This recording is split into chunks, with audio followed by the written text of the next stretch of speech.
नमस्कार, मैं दीपक विशाल और आप देख रहे हैं बिग न्यूज 9।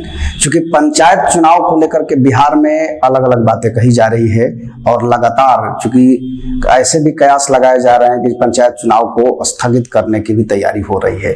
तो हम आपको बता दें कि जिस तरह की हालात बनी हुई है बिहार में, वो सारा पेच जो है वो ईवीएम को लेकर के फंसा हुआ है। क्योंकि चूंकि चुनाव आयोग का कहना है और राज्य सरकार का कहना है कि अब ईवीएम के थ्रू ही पंचायत चुनाव कराने की जो तैयारी है वो हो रही थी। इससे पहले बैलेट पेपर पर चुनाव कराने की बात कही जा रही थी, लेकिन ये जो बाद में ईवीएम से कराने की जब बात हुई तो बिहार के पास पर्याप्त मात्रा में ईवीएम नहीं होने की वजह से अब दूसरे राज्यों से मंगाने की तैयारी हो रही थी या फिर मैन्युफैक्चर करने की तैयारी हो रही थी। तो इन तमाम बातों को लेकर के जो पंचायती राज मंत्री हैं सम्राट चौधरी, उन्होंने क्या कुछ कहा है उस पर हम आपको बता दें। चुनाव को लेकर तारीखों का ऐलान नहीं किया गया है। ऐसे में लोगों के मन में सवाल भी उठ रहे हैं कि क्या चुनाव टल जाएंगे। इस बार पंचायती राज मंत्री सम्राट चौधरी का जो बयान आया है वो मैं आपको बता रहा हूं कि सम्राट चौधरी पंचायती राज के मंत्री हैं। उन्होंने क्या कुछ कहा है। उन्होंने कहा कि सरकार चुनाव कराने के लिए पूरी तरह से तैयार है। ऐसे में निर्वाचन आयोग को तय करना है कि चुनाव कब करवाना है। तो सम्राट चौधरी जो है उन्होंने कहा कि बिहार में मुखिया सहित त्रिस्तरीय पंचायती राज चुनाव का मामला अटका हुआ है और राज्य निर्वाचन आयोग और केंद्रीय निर्वाचन आयोग के बीच ईवीएम के फेज 2 और फेज 3 के इस्तेमाल को लेकर कोई फैसला नहीं हुआ है।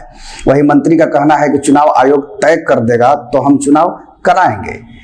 मंत्री का कहना है कि जो मुखिया यूटिलाइजेशन सर्टिफिकेट यानी योग्यता प्रमाण पत्र नहीं देंगे उन पर कार्रवाई की जाएगी। उन्होंने कहा कि नल जल योजना के अंतर्गत जिन पंचायत में नल से पानी नहीं निकलता है तो उन्हें हम पूरा नहीं मानेंगे। उन्होंने कहा कि 1475 वार्ड में गड़बड़ी की सूचना मिली है। इन सभी वार्ड के मुखिया और अन्य लोगों पर एफआईआर दर्ज करने की भी कार्रवाई की जाएगी। वहीं राज्य निर्वाचन आयोग ने सभी जिलों को यह निर्देश जारी किया है कि त्रिस्तरीय पंचायतों और ग्राम कचहरी के विभिन्न पदों के लिए होने वाले चुनाव में विभिन्न पदों को डिजिटलाइज कर दिया जाए। पंचायत चुनाव को पारदर्शी बनाने के लिए भी राज्य निर्वाचन आयोग ने सभी स्तर के आरक्षित पदों को सार्वजनिक करने का निर्देश दिया है। तो ये जो तमाम बातें हैं वो आपके सामने है। सम्राट चौधरी ने वो कहा है कि जो नल जल योजना जो थी सरकार की महत्वाकांक्षी योजना, तो अगर हम बात करें कि जिस हिसाब से सम्राट चौधरी कह रहे हैं कि नल जल योजना में गड़बड़ी पाए जाने वाले मुखिया चुनाव नहीं लड़ेंगे, तो मैं आपको बता दूं कि बिहार का कोई ऐसा पंचायत नहीं होगा जहां पे चुनाव लड़ने की बात कही जाएगी, क्योंकि यह नल जल योजना सिर्फ मजाक बन के रह गया है और जहां भी देखो धांधली ही धांधली है। तो इसको लेकर के ये जो बातें कही जा रही है कि चुनाव कब होगा, कैसे होगा, क्या तरीका होगा, तो चुनाव आयोग का निर्देश सभी डीएमओ को दिया जा चुका है।